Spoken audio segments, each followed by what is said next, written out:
প্রবাসীরা অনেকে একটা কাজ করে, বিশেষ করে মিডল ইস্টে যারা থাকে, অনেক প্রবাসীরা কোরবানি ঈদের দিন নিজেরা একটা ছাগল জবাই করে। তো রুমে ৫ জন থাকে।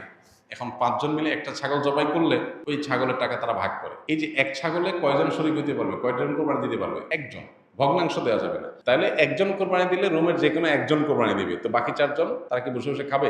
গোশত তো সবাই খাবে। তো এই জন্য তারা ৫ জন মিলে ভাগ করে টাকা দেয়। এখানে কারোরই আসলে কোরবানি হবে না, জবাই করা হবে, পশুর গোশত খাওয়া হালাল হবে, কিন্তু কোরবানি হবে না। যদি কোরবানি হতে হয় তাহলে এমন করা যেতে পারে, ৫ জন মিলে টাকা দিল একজনকে, দিয়া বললো ভাই আপনি মুরব্বী মানুষ, বড় মানুষ, বা আপনি যে কোনো কারণে আমাদের থেকে ভিন্নতর, তো এই টাকাটা আমরা সবাই তুলে আপনাকে দিলাম, কোরবানিটা আপনার তরফ থেকে আপনি দেন, সবটা একজনের হলো, গোশতটা সবাই খাই, বা এই বছর আপনার তরফ থেকে হইলো, পরের বছর আমরা আবার সবাই টাকা পয়সা দিলাম, ভাই আরেকজন হলো, টাকা আপনাকে দিয়ে দিলাম আপনার তরফ থেকেও, কোরবানিটা একজনের হবে। ঠিক একইভাবে গরুতে ভগ্নাংশ, এটার ভাগ এভাবে আপনার শরীক পাওয়া যাবে না, পূর্ণাঙ্গ একটা অংশের শরীক হতে হবে, তারপরে কোরবানি বিশুদ্ধ হবে।